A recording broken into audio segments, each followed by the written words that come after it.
Alright, picture this. A shaky flying machine that looked like someone bolted a lawn chair to a broom handle, slapped on some canvas, and said, yeah, that'll fly. It rattled like a shopping cart with a bad wheel and gave pilots tremors that lasted a lifetime, and yet this awkward, vibrating Eggbeater became one of the most important aircraft in history. This is the story of the helicopter that shouldn't have worked, but did.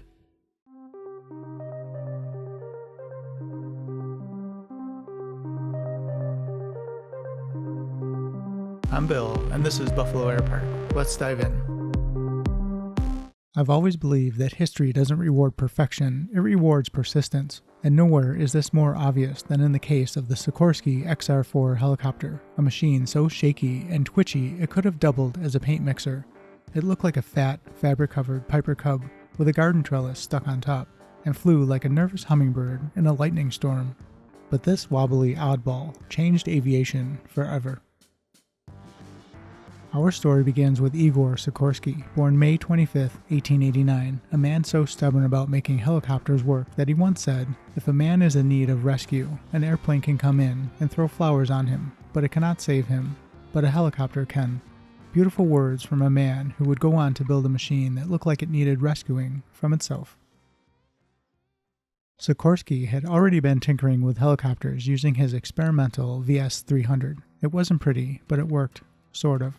The U.S. Army Air Force took a chance on this spinning science project and gave Sikorsky $50,000 in December 1940 to develop a new machine, the XR-4. On January 14, 1942, the prototype, the Vought Sikorsky VS-316A, later called the XR-4, rose into the air for the very first time. Test pilot Les Morris was at the controls, probably wondering if his life insurance was paid up. The maiden flight lasted, wait for it, 3 minutes. That's less of a test flight and more of a hover and hope. But Morris wasn't done. He squeezed in 6 flights that day, totaling 30 minutes, proving 2 things. He was fearless, and that the XR-4 was at least slightly less dangerous than a lit stick of dynamite. That shaky little contraption did something historic. It established the helicopter layout we still use today. Single main rotor up top, tail rotor in the back. That design is still flying in every news helicopter, air ambulance, and search and rescue machine today. Not bad for something that looked homemade. But history wasn't going to let the XR-4 roll gently into greatness. Oh no, we needed chaos first. In May 1942, the Army said, deliver it to Wright Field in Dayton, Ohio. Sounds simple enough until you realize the XR-4's fuel range was about as good as a gas station hot dog. The 761-mile journey took 5 days, 16 separate flights, and 16 hours of total airtime because the XR-4 needed to stop so often for fuel. You'd think it was sponsored by Texaco. But here's the magic. That flight set a world helicopter distance record, and every time they refueled, some ground crew stared at the thing and said, "You mean that actually flies?" When Les Morris and Igor Sikorsky finally reached Dayton, Morris did what any pilot would do in this moment. He hovered outside the base headquarters and landed right in the front of the building. Waiting to greet him on the ground? Orville Wright. Imagine that, one of the Wright brothers shaking hands with a man who just made helicopters practical. That's not just aviation history, that's a changing of the guard. By 1943, the XR-4, now called the R-4, was being tested for shipboard use. Enter Colonel Frank Gregory, who must have drawn the short straw because he got assigned to test helicopter landings on a tanker in the Atlantic, on a deck barely 78 feet long. Gregory made 23 landings anyway, because apparently gravity takes the weekends off if you're stubborn enough. But then the war came calling. The R-4 was supposed to train pilots, not save lives, but delays in aircraft programs forced the military to use it in real missions. That trembling stick of aluminum and canvas was suddenly a rescue machine. In April 1944, deep in the China, Burma, India theater, came a radio call. Send the Eggbeater.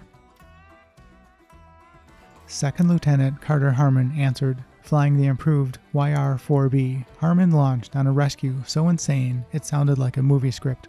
A downed L-1 vigilant pilot and 3 wounded British soldiers were trapped in the Burmese jungle. No road, no landing strip, just trees, swamps, monsoons, and Japanese patrols everywhere. Harmon had to fly 500 miles just to get near them, carrying extra fuel cans in the passenger seat because no one else was qualified to come along. The R4 could carry only one person at a time, and in the tropical heat, it could barely hover. It took 4 trips to rescue everyone.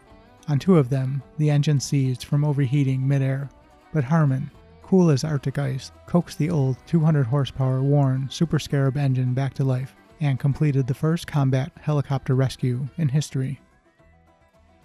The XR-4 never meant to be a hero, but it became one. So next time you see a modern Black Hawk storming into combat or a medical chopper landing on an interstate, remember its great-grandfather, the XR-4, the trembling canvas-covered Eggbeater that had to land 16 times just across Ohio. Not glamorous, not graceful, but it changed aviation forever.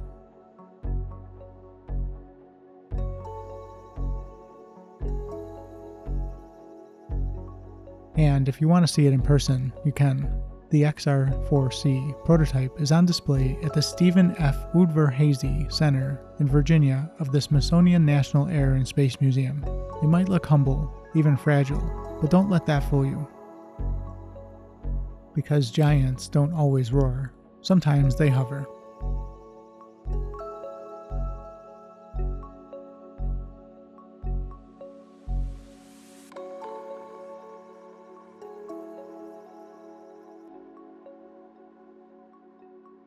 And that wraps up another tale from Aviation's Stranger Side.